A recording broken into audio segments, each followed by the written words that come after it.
Hey everyone, Andrew here, bringing you another video review, and today we're going to be doing Batman Haunted Knight, part of what I like to call the Jeph Loeb Tim Sale dynamic Batman series, which also has Batman Dark Victory and Long Halloween. Now, where Haunted Knight takes place, I'm not quite sure. We know it definitely takes place after Long Halloween because Two-Face appears in this, but whether or not it takes place before or after Dark Victory is really up in the air. But with that said, let's get into the graphic novel. This graphic novel is actually 3 stories divided up, with each of them having a Halloween theme.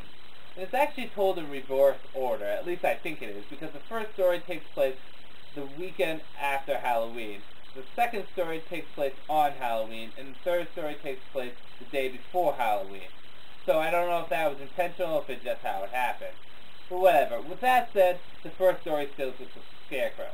It was a standard Batman Scarecrow story. Batman going around chasing Scarecrow, eventually gets, hit by the fear toss and, has his hallucinations, gets pissed off and goes after the Scarecrow and beats the shit out of him. Standard Batman Scarecrow story. The one thing that does add to the story, however, is that there's a little mini story in there where Batman develops a relationship with this woman. Forget her name, it begins with J, it's like Julie or Julia or something with a J. Probably Jackass because she's really not important. See, Batman and Alfred find out that this woman actually marries very wealthy people, has them killed, gets all their will, and changes her name and does it over and over again. It has a nice satisfying ending because the Batman finds out and he gives her a little note. And I'm going to end that there. The next story deals with the Mad Hatter. Now, I'm going to tell you guys up front, I really don't like the Mad Hatter. I know a lot of people love the Mad Hatter, which is surprising because I think he absolutely fucking sex sucks. I hate the Mad Hatter. I think he's one of the worst Batman villains. And there's very few bad Batman villains, but I just don't like him. Now, if you love him, that's great. That's your opinion, but I just don't care for him. However, I will admit the Mad Hatter story in this has to be the best story out of the bunch. It's not necessarily because of the Mad Hatter. It actually is because they did a lot of flashbacks to Batman in his past as a child with his mother. Now he interacts with his mother. You really get to see Bruce Wayne as a child in a very innocent light, which was very nice, and it had very tear-jerky moments where you almost get riled up with emotions. Now the Mad Hatter story itself isn't that bad either. It's actually pretty good. The Mad Hatter gets into a tussle with Bruce Wayne. In addition to that, Barbara Gordon, who will later become Batgirl and the Oracle, shows up in Gotham. She's abducted by the Mad Hatter, along with other kids that have the little mind control thingies on them. Eventually, Batman and Commissioner Gordon bust through and beat the shit out of Mad Hatter and save the day. End of story. Last story, it takes place with the Penguin and Batman the night before Halloween. And Batman just basically takes care of the Penguin real quickly. But he goes into a sleep, and in this sleep he has kind of a nightmarish-esque dream. And it's very similar to A Christmas Carol, or A Christmas Story. In that he's visited by 3 Halloween-like spirits. The first one being his father chained up. Yeah, like we haven't seen that before through The Christmas Carol. But his father basically warning him about being Batman. The next spirit was actually Pamela Isley, a.k.a. Poison Ivy. And the last spirit being Joker.